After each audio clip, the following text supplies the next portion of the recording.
Hey there, Drew here, and welcome back to the Drew Saur coaching channel. If this is your first time here, thanks for joining us. This channel is for those of us who want to have stellar careers with a little less stress and, if we can, a bit more fun. My job is to bring you ideas that'll help you look at your career in a new way. I promise that if you try them out, you'll start to see the professional world differently. And more importantly, they'll start to see you differently. So this video is part of my series on relationships and team building. Because to do everything by ourselves is just really hard, and we can all use some help. So the question we're trying to answer here is, can I gather the right resources? Oftentimes in business, that's actually funding or capital, but more often than not, it's about building the team and engaging with others. And so what I want to talk about today is the important transition that you need to make as you move up into the executive levels. And it's a way that you engage with the senior executives with the idea that you want to be seen as a peer, not a team member. And this is a bit of a catch-22, right? If you have the title, if you're a CTO, a CIO, SVP, managing director, you have a senior executive title, and people will treat you as if you're a senior executive because, well, you have the title, right? So what do you do if you don't have the title yet?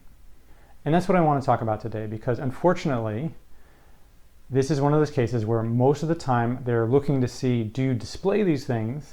Are you acting like a senior executive before they're going to promote you into that role? So you need to be able to demonstrate it before you get the title. And so there are three things I want to highlight today, three ideas that you can use. So the first is, are you engaging in executive level topics, right? What do you actually talk about all day? And again, I come from a technology background. So if you're talking about project execution, if you're talking about servers or network or coding or functions, those are not executive level topics. Executive level topics are business performance, risk, margins, how's revenue growth, how are expenses going, what is the org talking about, right, in terms of org design and hiring pipelines and things like that. So when you talk to the senior executives, what are you actually talking about, right? And most people will find that the time that they spend there typically is giving status updates, right? Telling me, if I'm the senior executive, about what you do, what the projects are, how they're going, regularly. And what that dynamic is set up as a boss getting status from a team member. Right? And so that's one of those things that you want to start to shift as you move to this peer relationship, is start talking about the things that the other senior executives would talk about amongst themselves. Right? So you want to shift the focus of what you talk about when you're engaging. So that's idea number one. Idea number two is, are you driving action among different senior executives? Meaning, are you the one who's initiating it? Because again, if you think about the relationship dynamic, typically it's a senior executive and then sort of a team member, right? And the directions tend to flow one way. The ideas can go both ways, but typically it's, hey, is this okay to do? What should I do? And there's sort of this up and down direction between what's going on, what should be done. And you are basically asking either permission, or you're asking, okay, what should we do next? What's the project portfolio? What's the next target? Give it to me and I'll get it done, right? And again, what you want to do is shift the dynamic to be peer driven. And one way you can do that is to start to, and this may sound odd, but start to assign tasks to the senior executives, right? And so what that means is, you have an idea, you have a project idea, and you need funding or you need marketing help, right? So can you go to the head of marketing and say, here's the idea, here's what we're trying to do.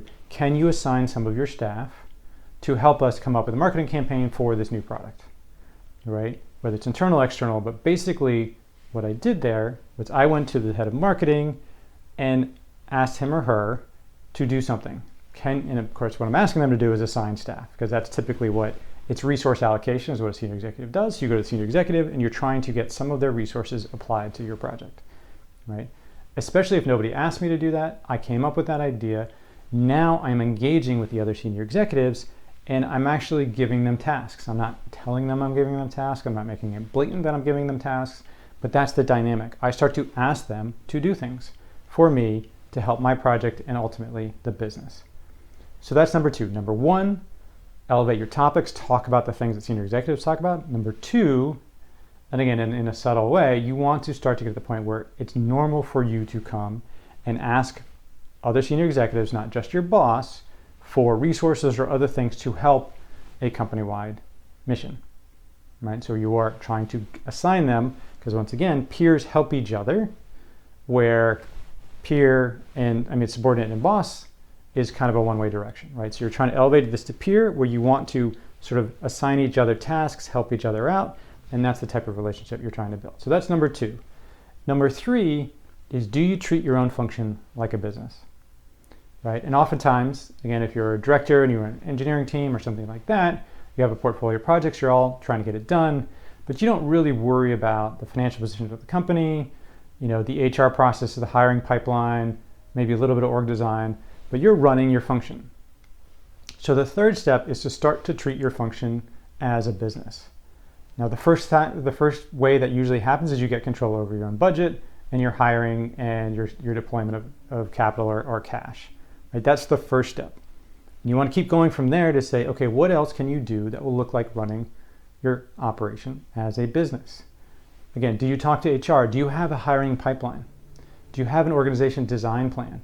Do you think about a 2 to 3 year skill strategy for your organization? Right? Again, these are all org design level topics that senior executives deal with. Do you have financial projections? Do you find ways to save money? And do you understand how that impacts the bottom line?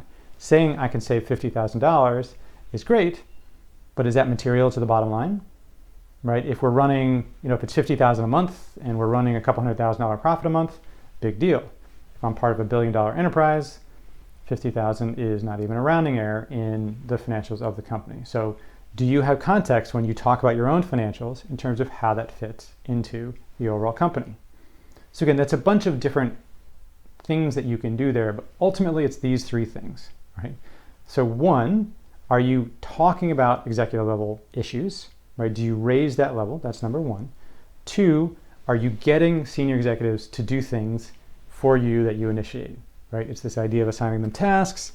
Don't tell them you're assigning them tasks because that's not the way the dynamic's supposed to work. So what you're trying to do is get them to do things on your behalf, even though you're a more junior title. And number 3, show that you can run a business by running your own function as a business, right? Think beyond a project portfolio, think beyond your deliverables. What are the things, if this was an independent entity, if you ran a solo company that did what you did, what else would you have to worry about? And start to talk about those, because that ties directly back into point number 1, what do executives talk about? So there you go. Those are 3 ideas you can use to start to make that transition to be seen as a senior executive before you get there. So what happens if you don't do this? Well, you continue to be seen as a great member of the staff, a great director, a great VP, somebody who delivers all the time. You can get all kinds of praise, all kinds of bonuses, but you're not really invited to the right meetings, right? You don't have the seat at the table. They don't quite see you as a fellow senior executive, right? So you get stuck, right? So if you're stuck, you need to change the way you engage in the ways that I've talked about during this video. So there you go. Try it out. Let me know in the comments how it goes. And as always, making that transition is a journey. And it helps to have a partner. You can rope in a friend or you can hire a coach.